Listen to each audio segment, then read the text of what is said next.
और वही सब बढ़िया। तो आज हम ट्यूटोरियल में इसमें हम देखेंगे कि यूज़र से इनपुट कैसे लेते हैं। तो शुरू करते हैं फिर। तो जैसे कि मैंने बोला था, पहले विजुअल स्टूडियो ऑन करते हैं। तो जैसा कि मैंने बताया था कि रीड लाइन जो हमारा फंक्शन है, ये और भी तरीके से यूज़ होता है। आज वो तरीका हम सीखेंगे कि रीड लाइन से इनपुट कैसे लिया जाता है यूज़र से, और आगे बाकी थोड़ा बहुत और कुछ।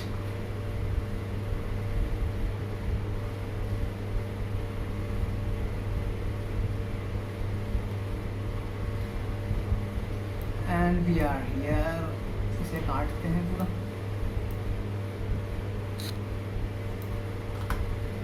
ओके सो तो हमें इनपुट लेना है यूज़र से। तो इसके लिए हम यूज़ करते हैं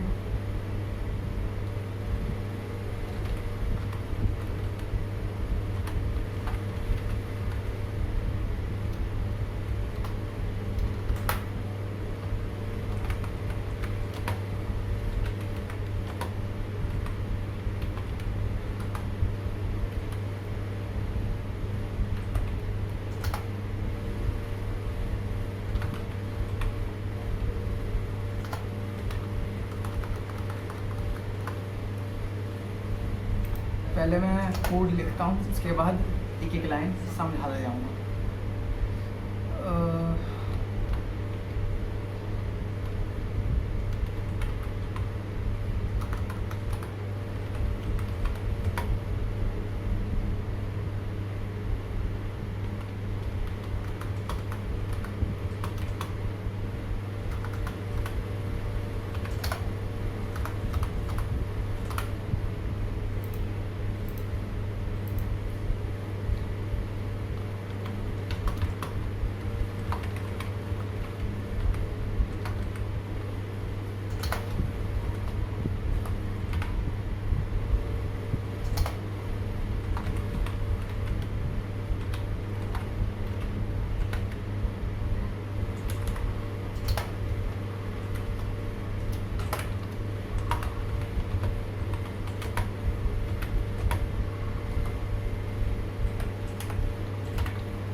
अब मैं बताता हूँ, यहाँ हमने कोड लिखा है जो इसका मतलब क्या है। तो पहले तो हमने एक वेरिएबल डिफाइन करा जिसके अंदर हमारा यूज़र जो इनपुट करेगा वो उसके अंदर स्टोर होगा। तो ये हमने पहले वेरिएबल डिफाइन करा है, वैल्यू नहीं दी है, डिफाइन करा है।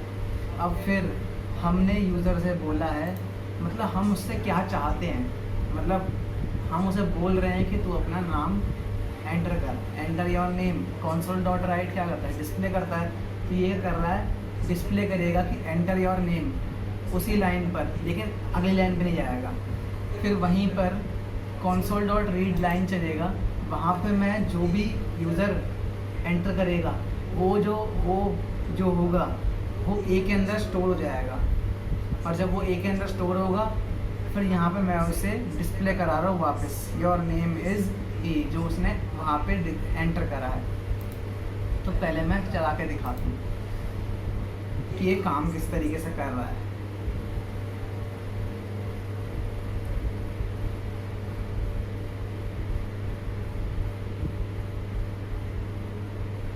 तो यहाँ देख सकते हो कि आ चुका है एंटर योर नेम।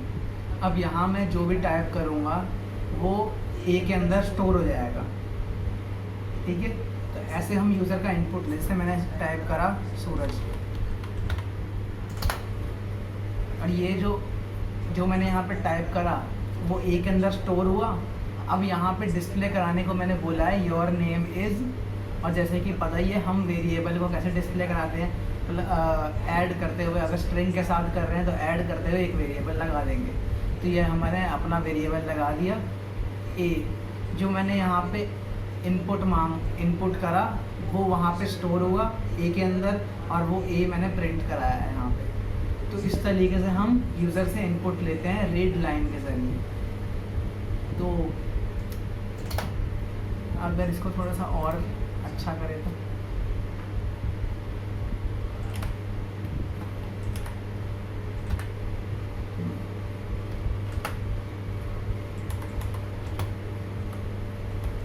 अब थोड़ा अच्छा दिखेगा। समझने में जितने जिससे समझ सको, जितना आसानी से समझ सको उस तरीके से समझने की कोशिश करते हैं हम। तो हम क्या कर रहे हैं, चाहे तो हम वेरिएबल को इधर भी असाइन कर सकते थे जहाँ पे हमने ए को वैल्यू दी है। ये बस मैंने ऊपर डिफ़ाइन कर दिया उसे और असाइन नहीं करी वैल्यू, या हम सीधा उसे डिफ़ाइन भी कर देते और वैल्यू भी दे सकते थे। तो ये ऐसे हम यूज़र से इनपुट लेते हैं कोई। अब मैं बताता हूँ कि यूज़र से जो इनपुट लिया है उसे पहले यहाँ पे इसको एक टैग दे देते हैं, मीन्स कमेंट में लिख देते हैं यहाँ पे क्या हो रहा है।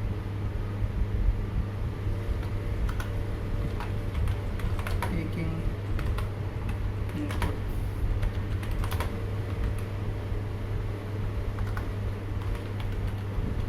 ओके। सो ये हमारा हो चुका है, इसको हम कमेंट आउट करेंगे।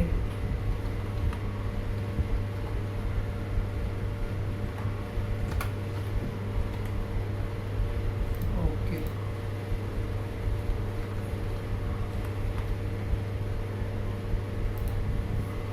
सो यहाँ हमने इसको कमेंट आउट कर दिया है। अब अगली चीज़ देखते हैं हम, क्या जो है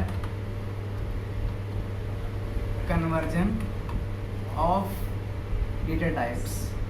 मीन जैसे मेरे को स्ट्रिंग से किसी चीज़ को इंट बनाना है, मतलब मेरे पास एक स्ट्रिंग डेटा टाइप में कोई डेटा है, अब मुझे उसे इंट डेटा टाइप में कन्वर्ट करना है। जैसे कि एक हम एग्जांपल देता हूँ, कन्वर्जन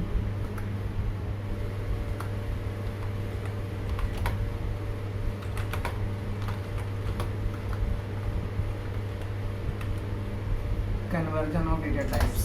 सो हमने एक स्ट्रिंग लिया जो है where इक्वल 20। मैंने इसे वैल्यू असाइन कर चुका हूँ यहीं पर।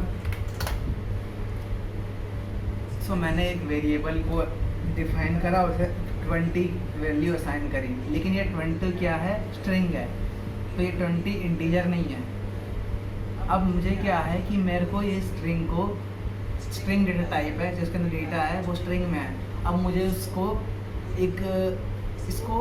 डेटा टाइप इसका बदलना है, मतलब मुझे इसे इंटीजर बनाना है या फिर कोई और डेटा टाइप बनाना है। तो हम कैसे करते हैं, तो जैसे यहाँ पे मैंने एक वेरिएबल लिया, इंटीजर वेरिएबल लिया ए इक्वल कन्वर्ट डॉट। अब हम जिस चीज़ में से कन्वर्ट करना चाहते हैं, तो ये हमारा एक फंक्शन है जिसे हम इस्तेमाल कर सकते हैं कन्वर्जन में, मतलब डेटा टाइप में कन्वर्जन में, स्ट्रिंग से इंट या फिर डबल या फिर डेसिमल बनाना या फिर किसी इंटीजर को स्ट्रिंग बनाना। तो यहाँ पे बहुत सारे ऑप्शन हैं जिसे हम यूज़ अभी तो नहीं करेंगे, लेकिन ऐसे मैं एक ओवरव्यू दे सकता हूँ कि कैसे इस्तेमाल हो रहा है, जो मैं भी दे रहा हूँ। तो ये हमने यहाँ पे करा और इसके अंदर दे दिया हमने वेरिएबल वेयर, मैंने लगाया कॉलन। तो अब क्या हुआ कि जो वेयर के अंदर जो डेटा है, वेयर के अंदर स्ट्रिंग में है 20, स्ट्रिंग में 20 है, मतलब उसका डेटा टाइप 20, वो जो स्ट्रिंग है। अब मैंने उसे इंटीजर बना दिया जिसकी वैल्यू अब मैंने ए के अंदर डाल दी। अगर मैं यहाँ पे ए को डिस्प्ले कराऊँ, console dot write line A, तो मेरे पास 20 प्रिंट होना चाहिए।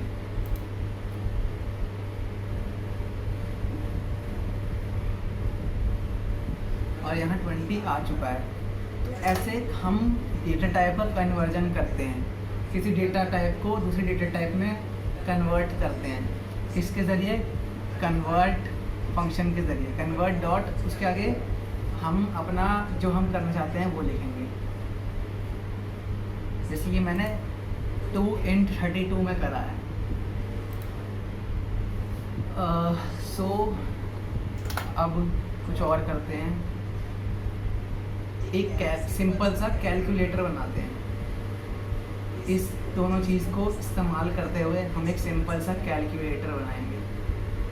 मैंने ये चीज़ क्यों बताई अभी, इसका क्योंकि एक मतलब है। मैंने ये चीज़ इसलिए बताई क्योंकि जब हम यूज़र से इनपुट लेते हैं, इनपुट कभी भी हम यूज़र से लेते हैं तो वो कभी भी स्ट्रिंग या स्ट्रिंग में ही होता है, इंटीजर में नहीं होगा, किसी और डेटा टाइप में नहीं होगा, सिर्फ स्ट्रिंग में होगा। अब लेकिन अगर हम कुछ ऑपरेशन उस पर लगाना चाहते हैं दूसरे तरीके के, तो हमें उससे डेटा टाइप उसका बदलना पड़ेगा, तभी हम लगा सकते हैं। तो इसी के लिए मैंने यहाँ पे कन्वर्जन ऑफ डेटा टाइप्स बताया, जिसका हम अब इस्तेमाल करेंगे।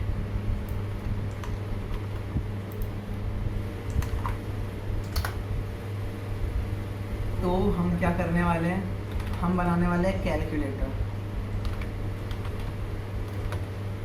मतलब सिंपल सा कैलकुलेटर, ज़्यादा एडवांस नहीं, जो यूज़र से इनपुट ले और फिर उसके ऑपरेशन करे, इतना सिंपल।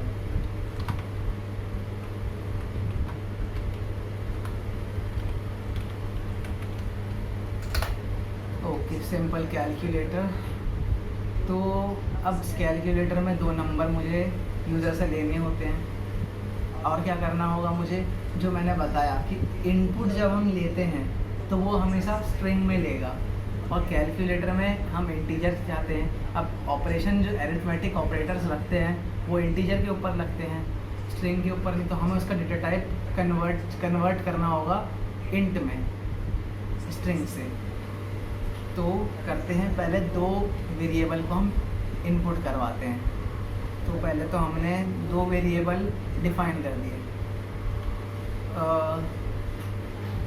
यहाँ एक चीज़ हम ध्यान रखेंगे, ऐसा हो सकता है कि हम इंटीजर ले और अगर पॉइंट में वैल्यू कोई डाल दे तो वहाँ पे एरर आ सकता है।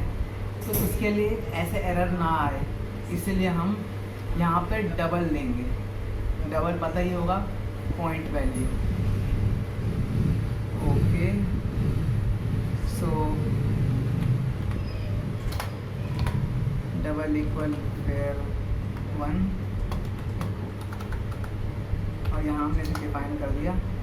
अब दूसरा फिर 2, यहाँ हमने 2 वेरिएबल डिफाइन कर दिए। अब console डॉट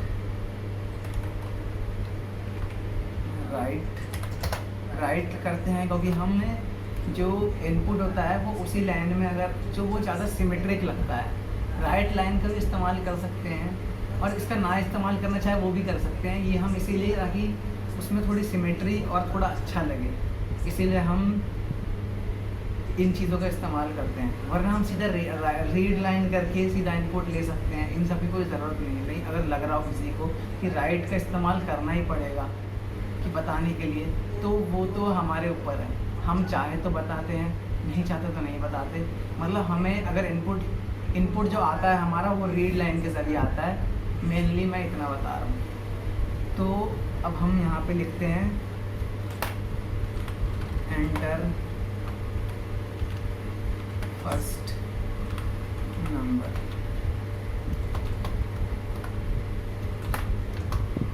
ओके,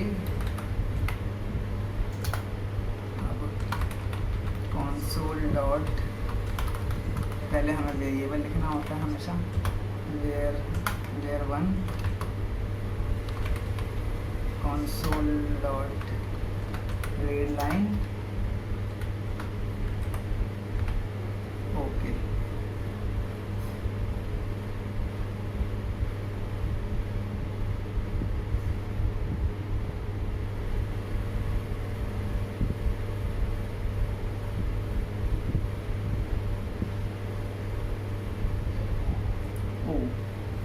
मैं सोच रहा था कि यहाँ पे ये क्या हो गया, तो ऐसा नहीं है, सब सही है।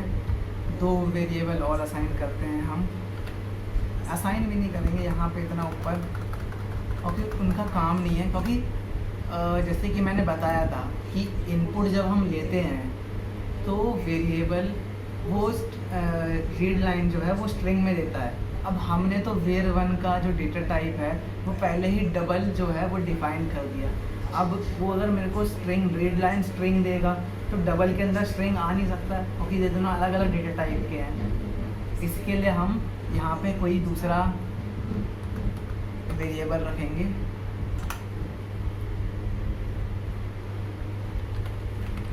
स्ट्रिंग ए,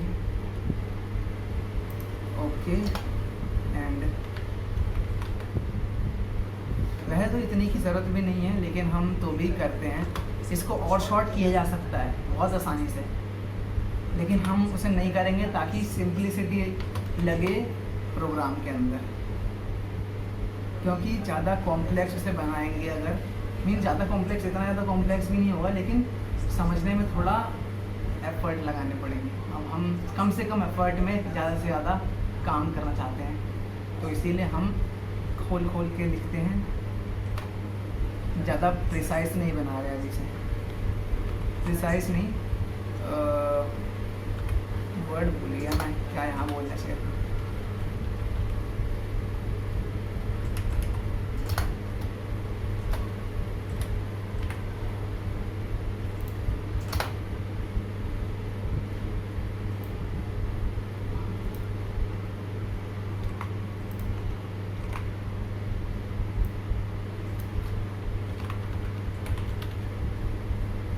तो यहाँ हम 2 इनपुट ले चुके हैं। अब इनको हमें इनका डेटा टाइप चेंज करना है। तो var1 equal convert dot to double A. तो ये वैल्यू ऐसे ही इसे ही कॉपी करके नीचे भी पेस्ट करते हैं, var2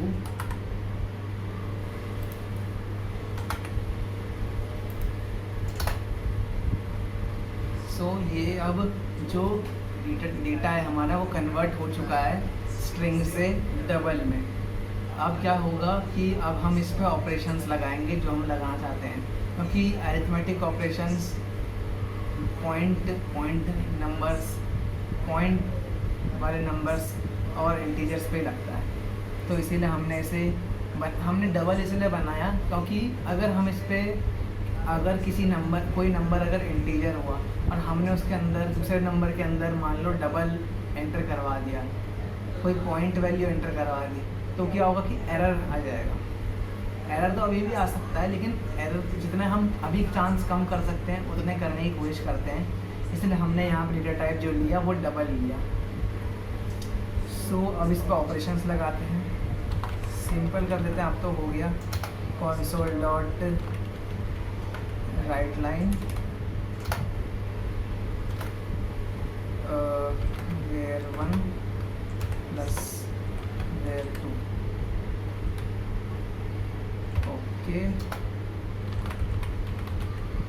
console डॉट, अब मैं अगर यहाँ पे रीड लाइन लगा रहा हूँ तो इसका मतलब इनपुट नहीं ले रहा हूँ, कहीं ये मत समझ लेना। यहाँ मैं जो मैंने पहले बताया था कि रीड लाइन का यहाँ पे ये एग्जीक्यूशन वहाँ पे रोक देगा, मतलब ये इनपुट मतलब रीड लाइन का असली में इनपुट ही लेता है, लेकिन यहाँ पे क्या है ये इनपुट लेगा, लेकिन इनपुट कहीं स्टोर ही नहीं होगा, तो ये कुछ नहीं करेगा। यहाँ पे क्या हो रहा है कि हम इनपुट ले रहे हैं, अब यहाँ पे हम इनपुट ले रहे हैं तो ये इनपुट कहीं पे स्टोर हो रहा है। यहाँ जब इनपुट हमने लिया लेकिन स्टोर ही नहीं हुआ तो उसका कोई फ़ायदा ही नहीं, तो वो ऐसे ही रह जाता है। तो ये हमारा एक तरीके से एग्जीक्यूशन रोकने के लिए हम इस्तेमाल करते हैं। तो ये हमारा एक सिंपल सा कैलकुलेटर बन चुका है। अगर इसे हम रन करें तो मैंने यहाँ पे करा 4 और सेकंड नंबर करा 6, ऐड हो गया 10 आ गया, ओके। तो ऐसे ही हम अगर चाहें तो पॉइंट वैल्यू भी ले सकते हैं 4.5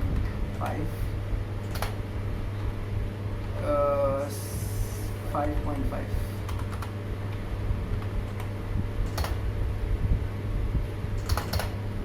तो ऐसे ही काम कर रहा है। और अगर वो तो बाकी तो पता ही होगा कि अगर हमें ऑपरेशन कोई और लगाना है तो यहाँ सीधा हम चेंज करेंगे जो भी हमें ऑपरेशन लगाना है।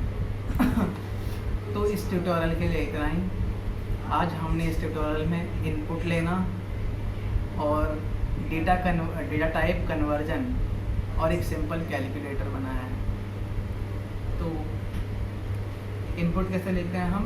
रीड लाइन के थ्रू, console.read लाइन के थ्रू हम इनपुट लेते हैं और उसे किसी डेटा में किसी वेरिएबल में स्टोर कर लेते हैं। और जो रीड लाइन है हमारा वो हमेशा स्ट्रिंग में ही इनपुट लेता है। तो अगर हमें कोई और डेटा टाइप उसे बनाना है तो हमें उसे कन्वर्ट करना होता है। ठीक है, तो मिलते हैं फिर, बाय।